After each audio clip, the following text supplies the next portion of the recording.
Class, we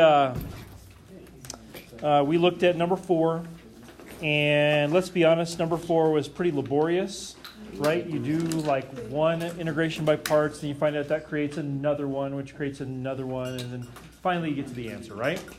So, example number 4 could have been more easily done using what we call tabular integration. So you got to recognize, to be able to use this tabular integration, you got to recognize that parts is the right thing to do. And not only that this tabular integration will work well, it'll work better. So if you could imagine, we're not going to do this, we're just going to repeat number 4 and prove to you that this works. But could you imagine, just for a second, what if you were going to do some question like number 4, and instead of x to the 3rd, it was like x to the 10th? If you thought about the way that cycled last time, it would take a lot longer and you'd need some large paper, right? So here is tabular integration. I'll just do it right here. So what I'm going to do is I'm going to create a little, believe it or not, a table. And this table, you said that, yeah, you did. 2 columns. And in the left column, what I'm going to do is I'm going to put ddx. And in the left column, I'll just put the little antiderivative symbol. That's just to remind me what I'm doing. Okay? So then what I need to do is I need to take one part of the product there, the x cubed and the cosine of x, and I need to put one part in the ddx column and the other part in the antiderivative column. So this is kind of like setting up your u and your dv. So I'm going to put my u over here in the ddx. It's going to be x cubed. So remember, unless natural log is involved, you want to be differentiating the polynomial factor and integrating the other stuff. So then the other parts, cosine of x dx namely, and I'll usually, just for sake of this being a table, I'll usually leave the dx part off. I know that I'm going to be doing an antiderivative each time, so I'll just understand that that's there. And what I'm going to do is I'm just going to cycle down through this. I'm going to usually start with the left-hand column because I'll know when to stop with the left-hand column. I'm going to do a derivative. The derivative of x cubed is 3x squared. And then I'll just keep differentiating on down. Find a second derivative would be 6x. And then a third derivative would be 6. And I know now that I'm done because the next derivative would be 0. That make sense? And then on the other side, I'm going to do antiderivative. So I'm going to integrate. I'm going to go the other way. So with cosine of x, what's the antiderivative of cosine? I think it's positive sign, right?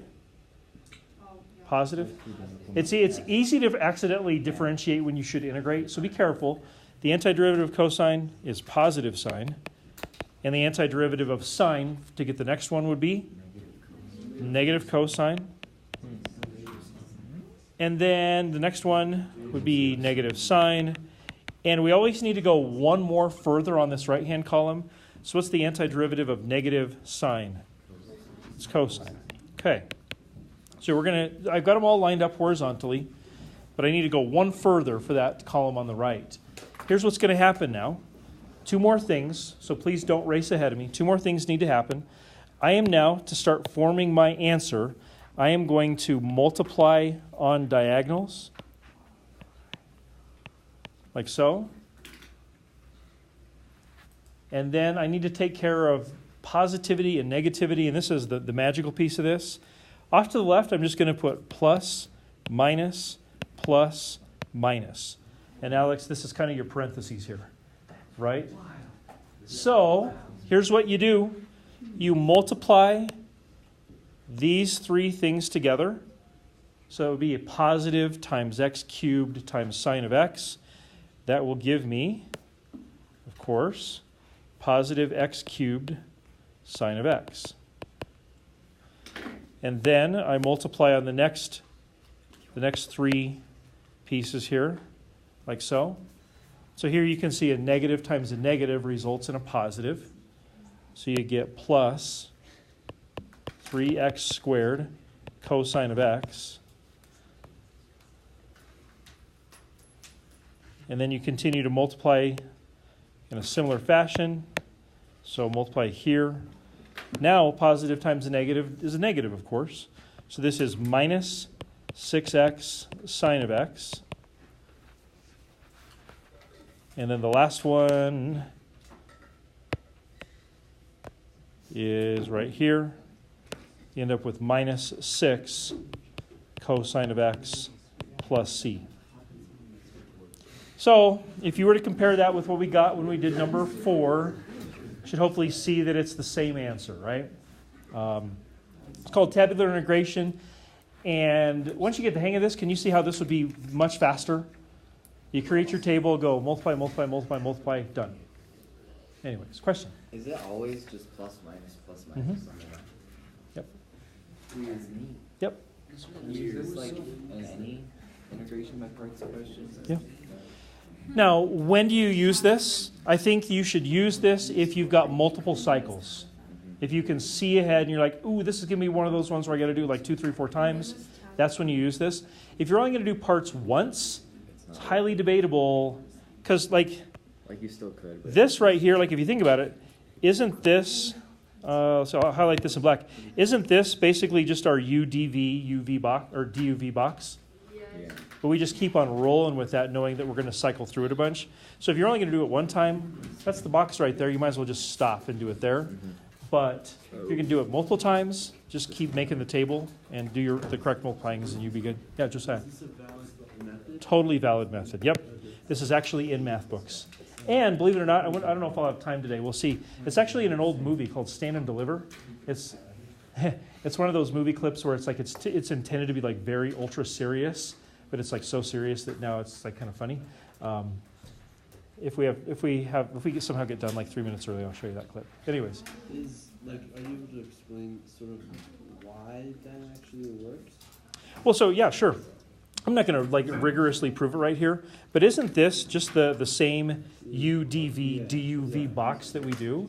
So if you think about the cycle, doesn't the polynomial just cycle down? So like your next box would be here. Wait a minute. Your next box would be, hang on, so it'd be ultraviolet, voodoo. Seems too simple.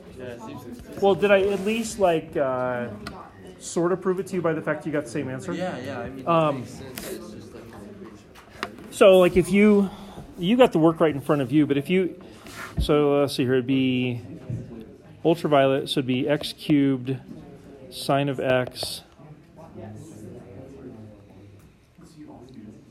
Let's see here. We could like, you got the work right in front of you. So like think about, like what was your second box? Your UDV and your VDU.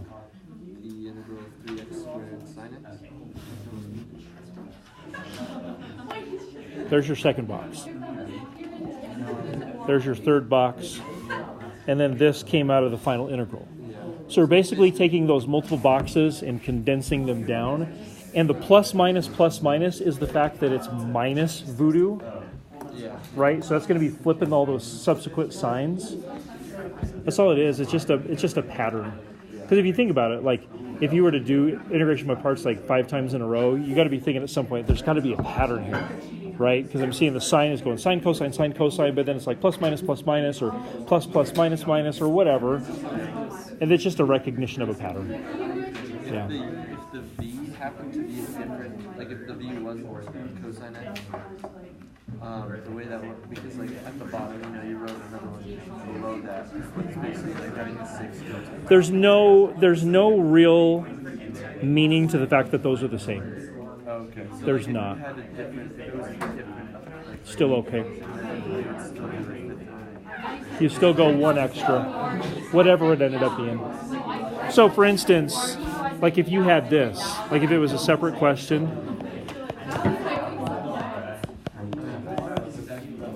that right column would just be e to the x the whole time. And that's okay. If it was something different, maybe this would be more complicated. Maybe it was like e to the 3x. Well, then that whole right column is going to be different, right? It's going to be a factor of 3 bigger, or a factor of 1/3 bigger each time, right? Or I guess technically smaller. Does that make sense? So yeah, that's just a coincidence. It worked out this way on this one. But if if instead of x to the 3rd it was x to the 4th, then it would not have worked out that way, and it would still be okay. You good? Cool. Did you have a question? Who came up with tabular? That's a great question. I don't know. I'd be willing to bet that it was someone who got sick and tired of doing repeated parts and just thought, how could I formalize this a little bit better? It's actually, so I think integration by tables is what this is also called. I think it's in your book too. I think there's a little note in this section about, or somewhere in chapter 8 about tabular integration. It might say something about that. It could be one of those things where nobody knows exactly who came up with it because maybe more than one person was like, hey, I see the pattern and whatever. It sure is convenient though, instead of having to like repeat yourself. It's just like boom, boom, boom, done. Yeah, I agree. I'm thankful somebody figured it out. Yeah. All right, guys, any other questions? So, a little more personal.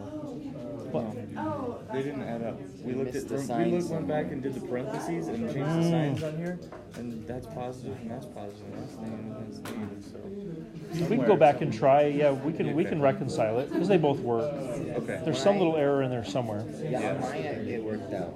But So I somewhere in think there, it has it's probably something to do with Back to the parentheses again. well, yeah. But I know. No, I agree. Don't let it hang you up. We're going to do some new stuff, and if we have time, we can look at it. It's just a matter of reconciling it. Okay, yeah. We could do, if you wanted to, we could go back and do number 4 in just like a slightly different way as far as notation goes. You might be able to see where that happened as well. I'm sure it's findable. Okay, hey guys, listen up. What we just did in 8.2, that is very much like AP curriculum framework. You can count on that being on like a test, a quiz with me, an AP test later on, that kind of thing. Very standard material. What we're about to do is not standard material. This is, you guys remember Newton's method? And, doggone it. Say again? Hyperbolic sine and cosine.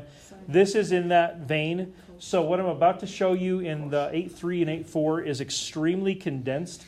This is just like a tiny taste of what this is all about. The only time I would ever assess this would be during chapter 8. It wouldn't be on like any kind of a final exam or the AP test or any subsequent test. It would just be during chapter 8 only. Make sense? Okay.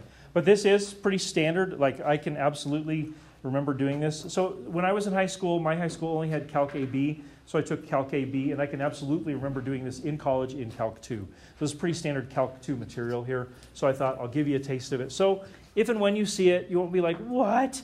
You'll be like, yeah, I think I might remember that. Instead of the panic of like, what? I didn't do, yeah, okay. And you'll be fine. You'll be fine. So 8.3 and 8.4, 2 different topics, but they both involve trigonometry. So I thought it was kind of a natural connection. And so let's take a look here at numbers 1 and 2. And there we go. So there are, you got to understand, this is just a small taste of this. There are many of these trig integrals that come up.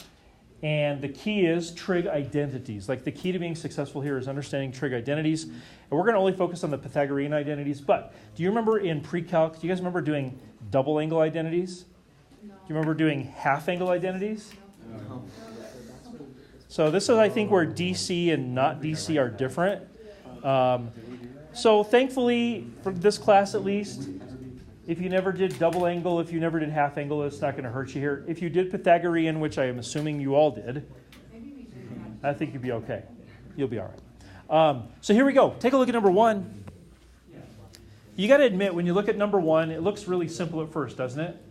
In fact, there might be somebody that would think, hey, what's so tough about this? Right?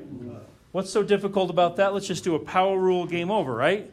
Well, we should be able to check this pretty easily. How should I check this?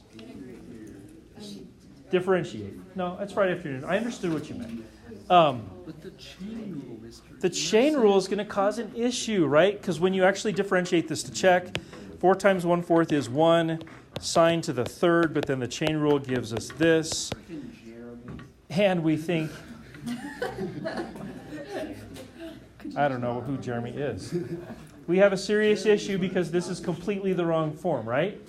Okay. You guys okay?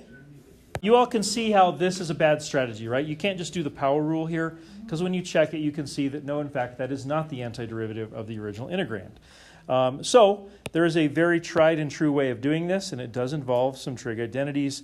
Here are your steps. To get to that Pythagorean identity, if you guys remember, it's sine squared plus cosine squared equals 1. We want squareds. We don't want cubes. So what I'm going to do is I'm going to break this down, and I'm going to say that sine cubed is really sine squared of x times sine of x, and I've broken it down into something that'll be a little more useful here. Here's where the Pythagorean identity comes into play. I can replace sine squared with something. That's right, and that's going to be really helpful. So instead of sine squared, I'm going to write 1 minus cosine squared, still times sine of x, dx. Still not in a great form here, because I'm not a fan of this, this product. I would like to take it from being a product to not being a product. What could I do? Distributive, yeah, just multiply that thing out the rainbows. There we go, yeah. So that would give me the integral of sine of x minus cosine squared of x times sine of x dx. And you got to admit that every step along the way, this has looked a little bit more complicated each time, right? Remember, the goal is not to make this look more simple. The goal is to put it into a useful form. And this is actually far more useful. So check this out. I'm going to come up over here, and I'm going to split this up into two separate integrals. So it's going to be integral of sine of x dx minus the integral of cosine squared x sine of x dx. So two separate integrals, both of which are actually pretty doable. So let's see here. The antiderivative of sine is? Dylan, no, just put it away. Thank you. This is cosine. And then, what about that second one? Is that a perfect chain rule setup? Yeah, it is. Derivative of cosine is? I mean, no. Negative sine. It's almost a perfect chain rule, right? Yeah. So don't I need to multiply? It's going to be hard to squeeze this in here. Don't I need to multiply by a negative in there? Yeah. The derivative of cosine. Isn't cosine the inside function? So I need the derivative of the inside to be the other factor. Derivative of cosine is negative sine. So I just changed that to be negative sine. So I need to multiply the outside by a negative as well. So there's my multiplying by a negative. So now this gives me a perfect chain rule pattern. So it would be plus. Oh, did I make a mistake? Question? Yeah, isn't the derivative of sine of x negative cosine x? Yeah. And the first Oh, sorry. Yeah. I thought I asked about that one, and sometimes I just write down exactly what you all say. And then we check it later. Are you guys okay with the second one? Multiplying by a negative, multiplying by a negative? Where does the, because cosine squared x, are you're I'll tell you what. anti-direct? Let me do some rewriting. So this is negative cosine, sure. But maybe it would be better to rewrite this like this. Does that make sense? Do you see how, hey guys, do you see how in the second integrand there's a composite, right? Oh, I see. And the inside of the composite is cosine. So using the whole Timmy messed up the chain rule, the derivative of that inside had better be the other factor. The derivative of cosine is negative sine, right? And so I've got to multiply this by a negative, which means I have to multiply this by a negative. And then you can, And then, yeah, so what's the antiderivative of that second integrand? 1/3 cosine. That's right, it's a power rule. So 1/3 cosine cubed of x, and then don't forget the plus c. Okay, who would have thought, huh? What could we do to check this? Any ideas? Take the derivative. Let's do it really quick. What's the derivative of negative cosine? Sine. And what is the derivative of 1/3 cosine cubed?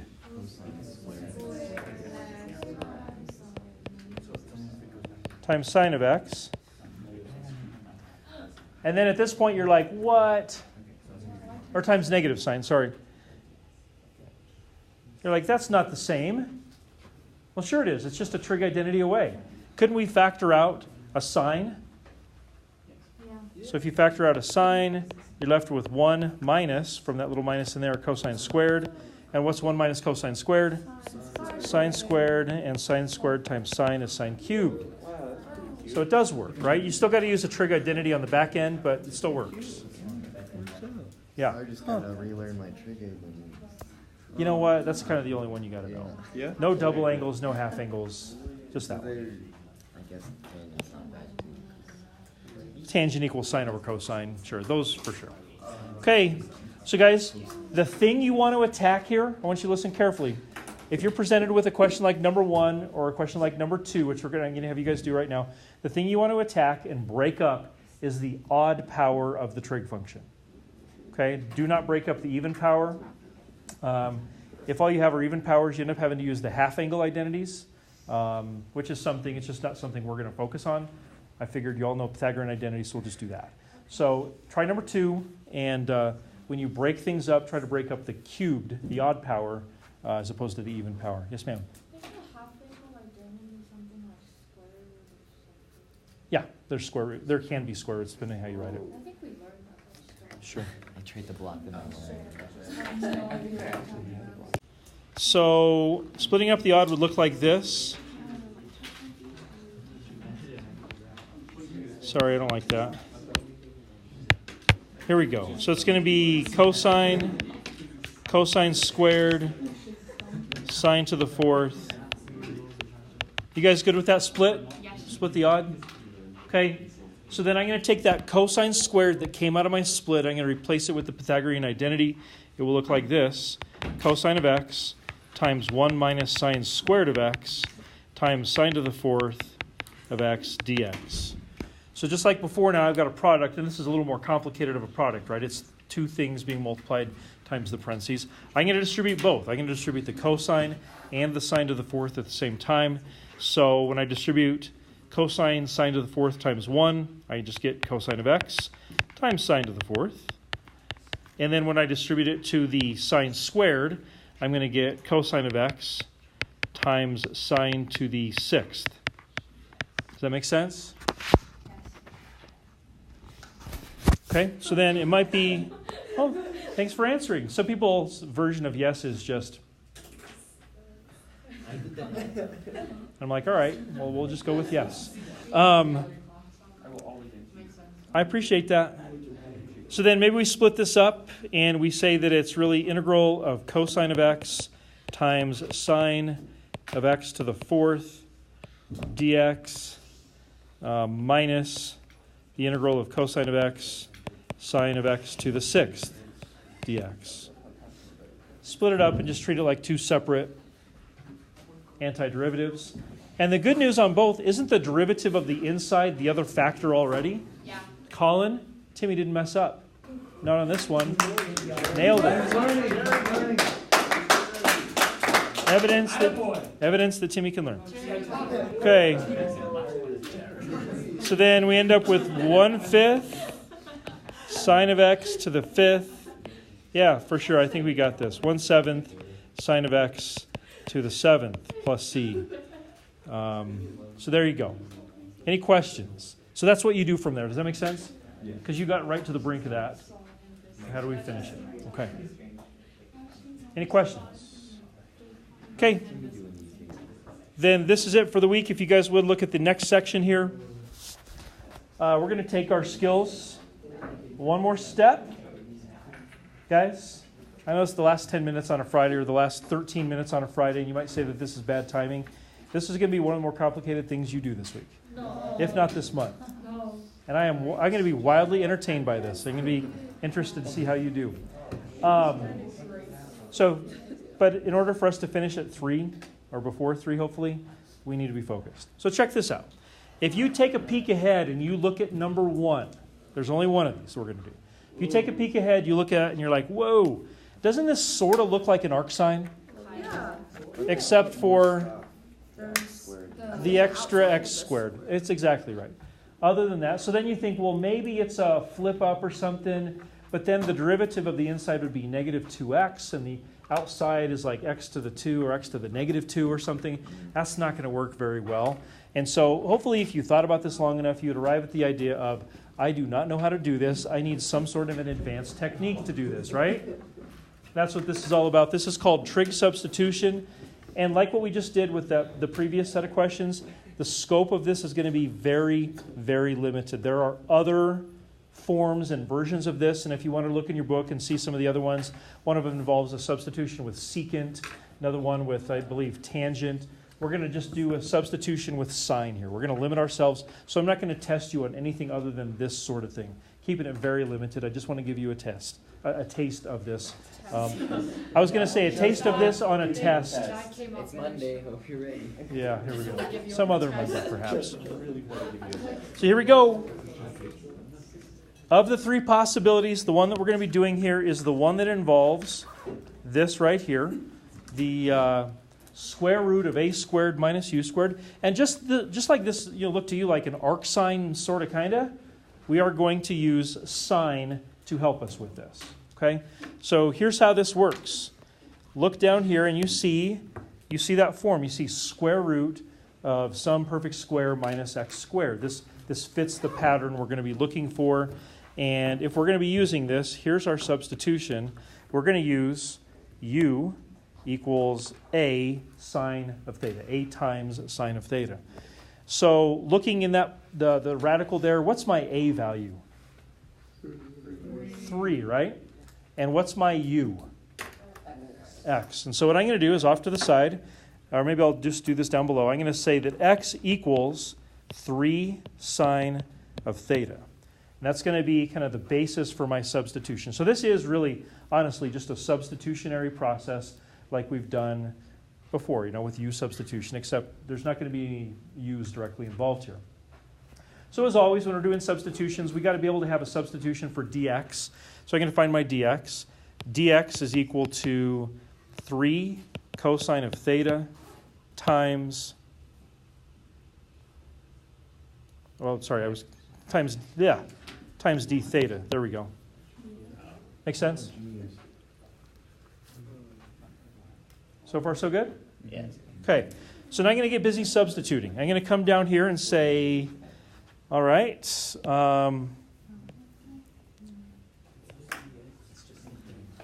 sorry, question? I just did the derivative of x equals 3 sine theta to get to my dx equals 3 cosine theta d theta. The d theta is just because you did ddx of... No, I did dd theta. So technically, this is how we do substitution. Like if you have x equals 3 sine theta, if you differentiate with respect to the independent variable, it would be dx d theta equals 3 cosine of theta. And what I'm doing is I'm mentally multiplying that d theta over. Okay. So it looks like... I understand. And we're using x's and thetas, which makes it look a little different. We're used to using u's and x's, right? That is a little bit different. Question? If you had like your x as something besides x, like your x was x squared, would you have to solve? It wouldn't be the situation. It wouldn't? No. Like I said, it's very limited scope. You're going to find, I'm sure you've already found that with integrals, if you just tweak one little thing, sometimes it's no big deal, and sometimes it makes all the difference in the world.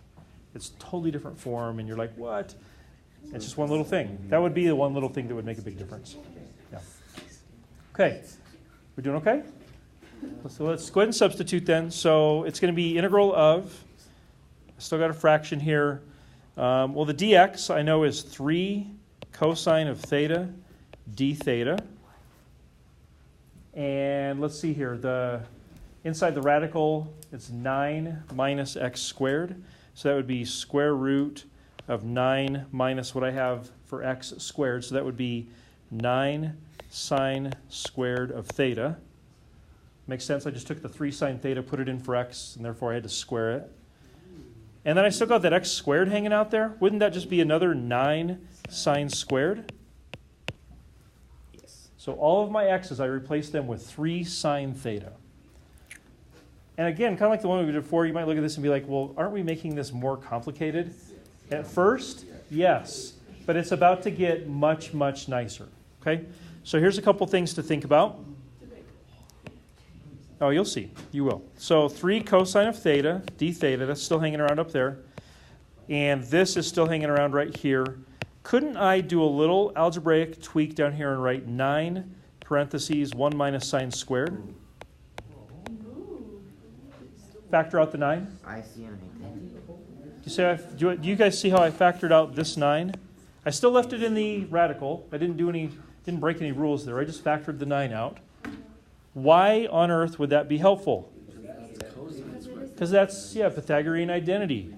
You're right. So then I could say it's the integral of 3 cosine theta d theta all over the same kind of stuff.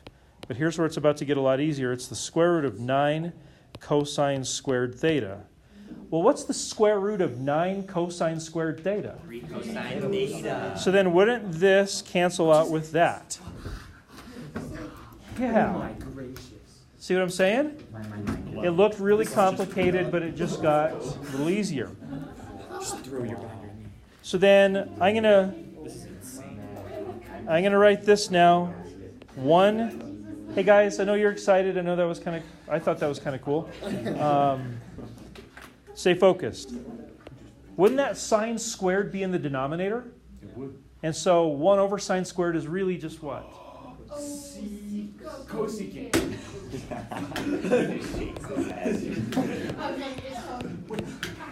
Yes.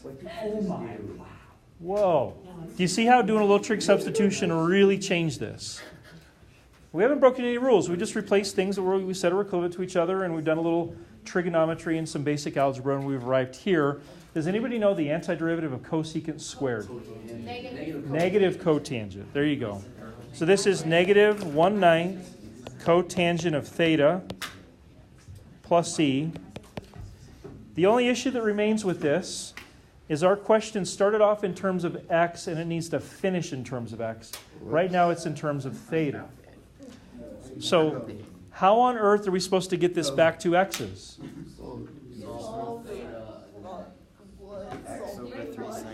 There it is. We'll go with that. I'm going to take this, and I think we're on the right track here. I'm going to take this over here, and I am going to transport it over here, and I'm going to use it and say that x over 3 is equal to sine of theta, just dividing both sides by 3. I can't really do the inverse sine of x over 3, right, because it's x. But what I could do is build a triangle based on that. So here's what I can do. I'm going to build this lovely little triangle. Here's my theta. It's not quite there. Now it's a triangle. There's theta. And I know that the sine relationship is opposite over hypotenuse. So opposite is x. Hypotenuse is 3. And now all I have to do is the cotangent of that angle. The only problem is, what do I need? That I don't have. I need the base, right? I need that adjacent side in order to do cotangent.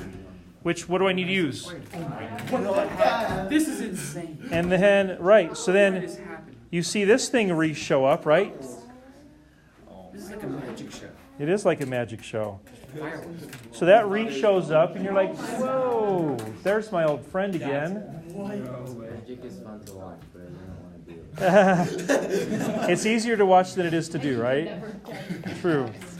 So then, to finish this off, you would write negative 1/9, and cotangent of theta would just be adjacent over opposite. So it would be square root of 9 minus x squared all over x plus c. Wow. So that right there, I know it looks, isn't that crazy? It started off like sort of simple, got way crazy, and then got simple again at the end. So yes, the antiderivative of that apparently is that. You can certainly check this by doing a nice, lovely quotient chain combination. I'll just trust you on that one. Up to you. You can.